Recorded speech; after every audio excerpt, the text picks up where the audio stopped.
Okay, in this video is in this GL pattern, this is our gas liquid unified model. So I'm going to show you the basic logic of this code. So you in this code we already have all the different flow patterns and like pressure drop, hold up calculations in this one Python file. I'm going to guide you through the code. So basically, this is the main code, and you can test or read your code line by line. This is all the input parameters required, and then this function is like the GAL function is like the main function, to calculate the flow patterns, pressure loss, and hold up, everything like. So you have all this input information. It's going to return you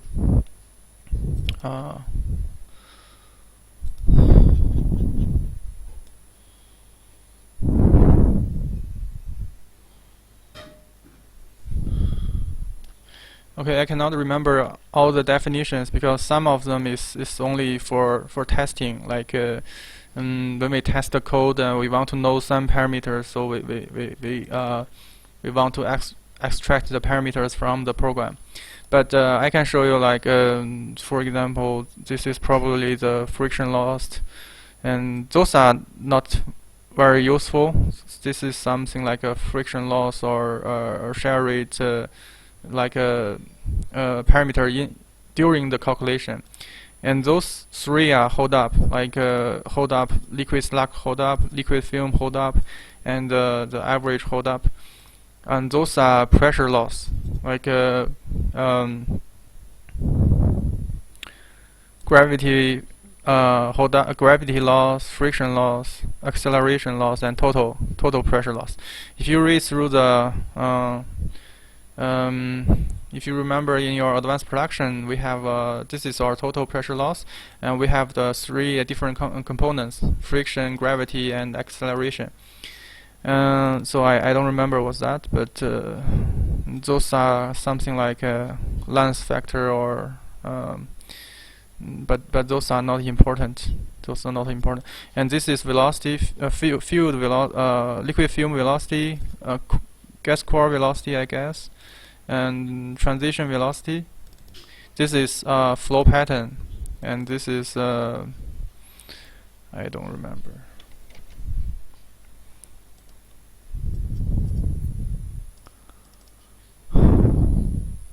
Okay, so this is flow pattern. It's in string version. For example, here int means intermittent flow, and this is a number, like an output, because when you output your when you plot in your flow pattern in a curve or in something in a plot. You cannot plot a word, a string. You need to plot a number to represent the flow pattern. So basically, this right now it is 3. It should be 3 and means intermittent flow. So basically, those two things are the same. And this is I think this is something like a iteration. Let me see. You can just find search for this parameter, and in some place you may have some definitions, but I guess this is iteration steps. For example, if your iteration is 10 or 20, which means you have a converged solution. But if you have a very large, maybe like 1,000 or 2,000, then you're probably you don't have converged solution. But you need to check the detail. This is not very important. This is just the iteration number. So those are all the definitions, and we'll go through these functions. Let's go there, and we can read line by line. So this is like a initialization, and everything equals to 0. And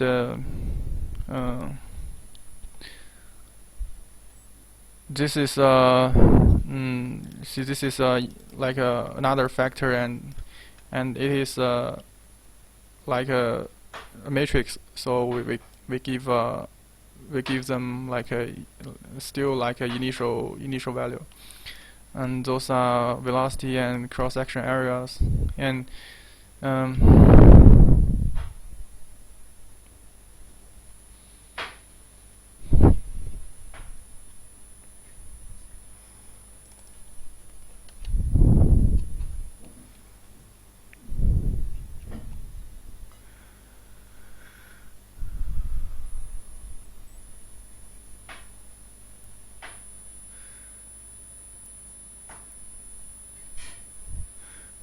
okay, so here when we read through this if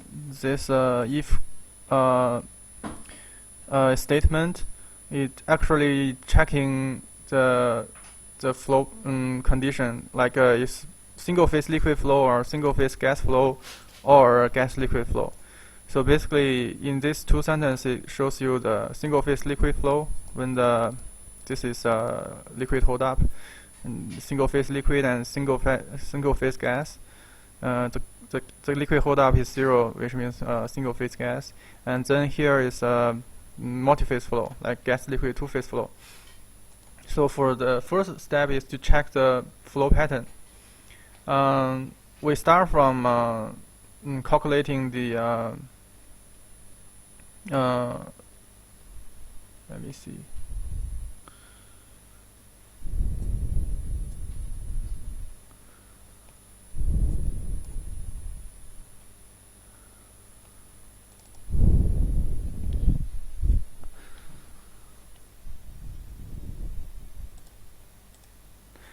Okay, so basically, for the details, you need to check the modeling details, and for define the flow pattern is there's kind of a different transition boundaries, and this is for example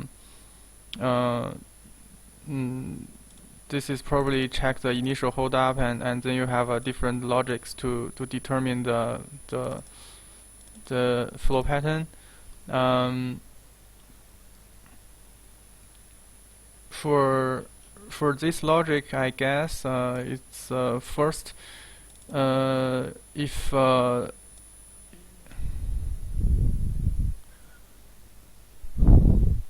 okay, so if this statement is satisfied, you need to check if the flow pattern is dispersed bubble flow, and if it is dispersed bubble flow, you have this result. This is dispersed bubble flow calculation, and if not, if it is not dispersed bubble flow, and so you see if the initial condition is an A, is nothing, and if it is not dispersed bubble flow, and you have this this calculation, and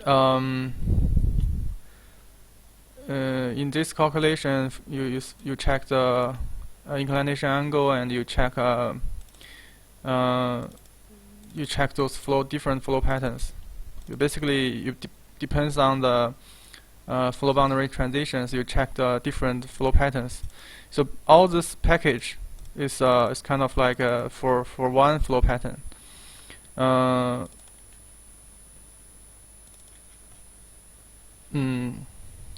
So basically, the logic is you have the input, and you check if it is single phase or if it is single phase liquid or gas, and if not, you check the two-phase flow.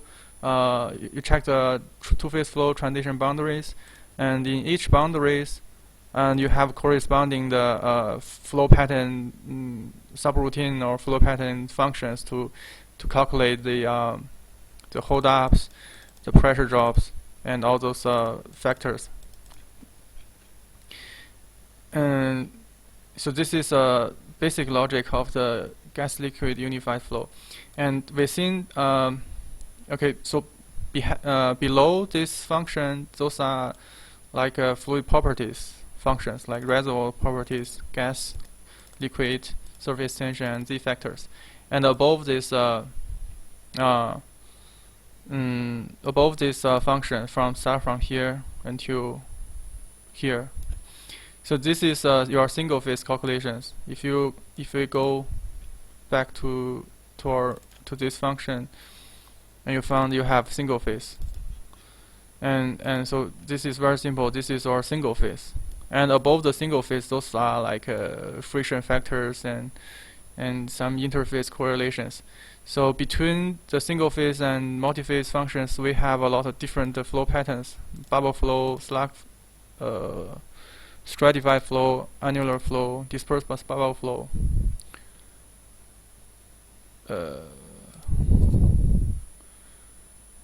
Yeah, you can check the definition within each function, and then you can.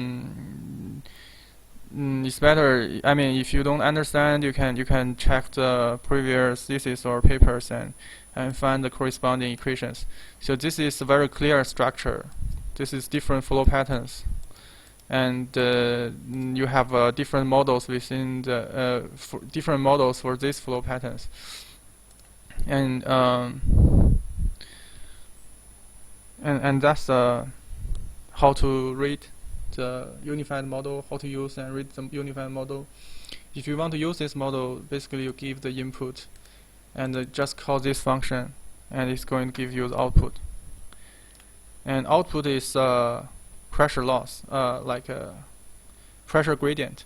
So if you want to calculate the pressure loss, you need to know the pipeline length.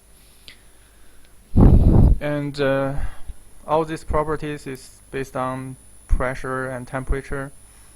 So for pipe flow calculation, you need to give pressure and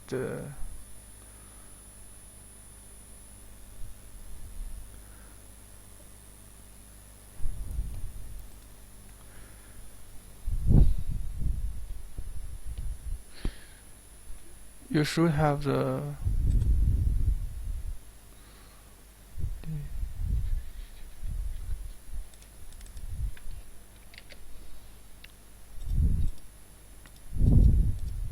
okay.